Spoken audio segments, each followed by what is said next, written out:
नमस्कार, आप देख रहे हैं आपका अपना मोक्ष चैनल, जहां पर मैं प्रिया पांडे आप सभी का दिल स्वागत करती हूं।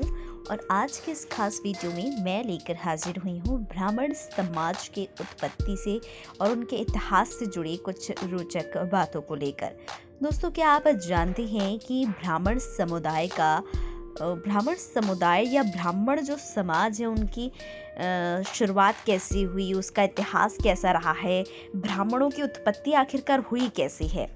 चलिए आज मैं आपको बताती हूँ। दोस्तों, आप ये तो भली भांति जानते होंगे कि वेदों के अनुसार प्राचीन समाज जो है वो 4 वर्णों में बटी हुई थी। उनके नाम थे ब्राह्मण, क्षत्रिय, वैश्य और शूद्र। ये 3 वेद ऋग्वेद, यजुर्वेद, सामवेद चारों वर्णों के संबंधित कर्तव्यों का निर्धारण करते हैं। इन 4 वर्णों में ब्राह्मण का कर्तव्य अध्ययन, अध्यापन, यज्ञ करना और करवाना, दान देना और लेना बताया गया है। वर्ण व्यवस्था में सबसे ऊपर होने के कारण इन्हें जातिगत भेदभाव का सामना तो नहीं करना पड़ा, पर हर वर्ग से इन्हें ईर्ष्या और द्वेष का दंश झेलना पड़ा है। सामाजिक स्थिति में पिछड़ गए लोग आज ब्राह्मण को अपने पिछड़ेपन का दोषी मानते हैं। भारत में कुछ निचले तबके के लोगों का हिंदू धर्म से विमुख होकर दूसरे धर्म को अपना लेने के पीछे की वजह भी लोग ब्राह्मण अत्याचार बताते हैं। ब्राह्मण विरोध पर कई सारी किताबें लेख लिखकर लोगों को इनके खिलाफ विरोध करने की कोशिश की जाती रही है। ऐसा नहीं कि सारे ब्राह्मण अच्छे सामाजिक स्थिति में हैं, पर इनके जाति के आधार पर जनरल कैटेगरी में रखकर आरक्षण जैसे कानून लाकर इन्हें सरकारी नौकरियों, प्रतिष्ठित संस्थानों में दाखिले आदि से वंचित किया गया। हम अपने अनुभव के आधार पर ये कह सकते हैं कि ब्राह्मण कर्मशील, समझदार, धार्मिक, व्यवहारिक, सामाजिक, जुझारू और शिक्षा के महत्व समझने वाले होते हैं।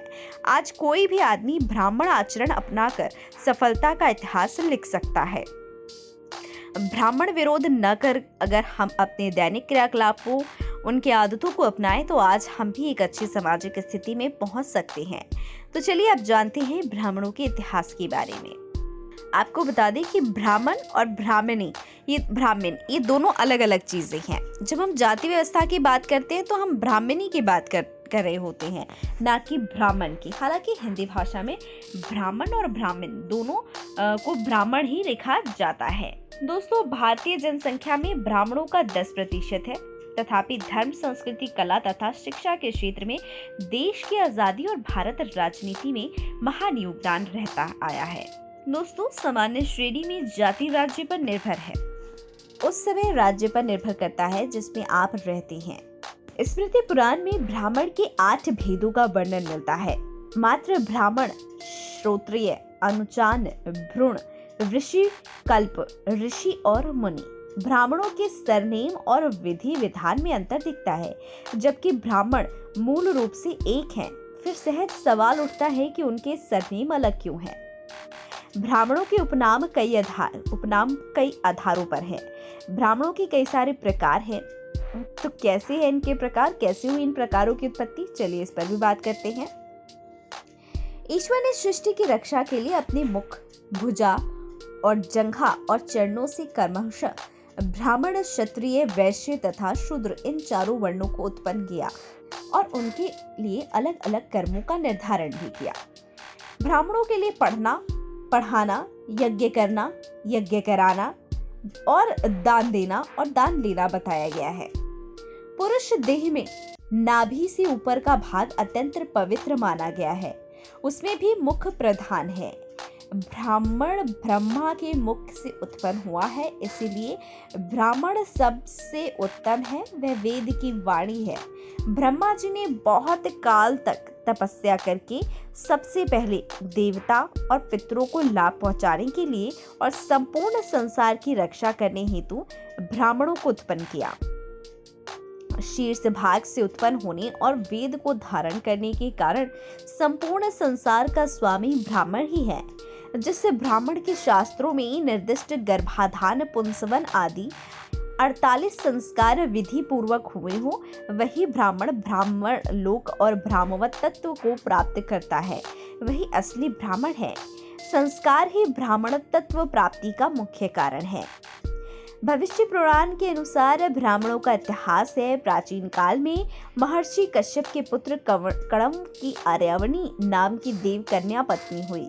ब्रह्मा की आज्ञा से दोनों कुरुक्षेत्र वासिनी सरस्वती नदी के तट पर गए और कण्व चतुर्दम्य सूक्तों में सरस्वती देवी की स्तुति करने लगे। 1 वर्ष बीत जाने पर वह देवी प्रसन्न हो वहां आई और ब्राह्मणों की समृद्धि के लिए उन्हें वरदान दिया। वर के प्रभाव कण्व के आर्य बुद्धि वाले 10 पुत्र हुए, जिनका नाम क्रमशः था उपाध्याय, दीक्षित, पाठक, शुक्ला, मिश्रा, अग्निहोत्री, दुबे, तिवारी, पांडे, चतुर्वेदी। इन लोगों का जैसा नाम था वैसा ही गुण।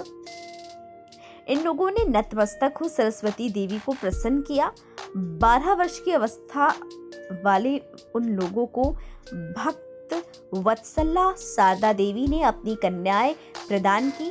वे क्रमशः हुई उपाध्यायी, दीक्षिता, पाटकी, शुक्लिका, मिश्राणी, अग्निहोत्री, द्विवेदिनी, त्रिवेदिनी, पांड्यायनी, चतुर्वेदिनी कहलाई।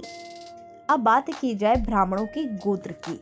दोस्तों, उन कन्याओं के भी अपने अपने पति से 16 पुत्र हुए। वे सब गोत्रकार हुए, जिनका नाम कश्यप, भारद्वाज, विश्वामित्र, गौतम, जमदग्नि, वशिष्ठ, वत्स, गौतम, पराशर, गर्ग, अत्रि, भृगदत्र, अंगिरा, श्रृंगी, कात्याय, यज्ञवल्क्य था।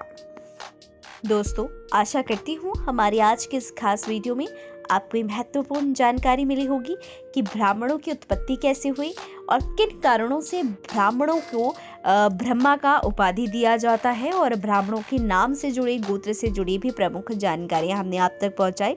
यदि आपको पसंद आई हो तो लाइक, कमेंट, शेयर जरूर कीजिएगा। साथ ही साथ चैनल को सब्सक्राइब भी कर लीजिएगा दोस्तों।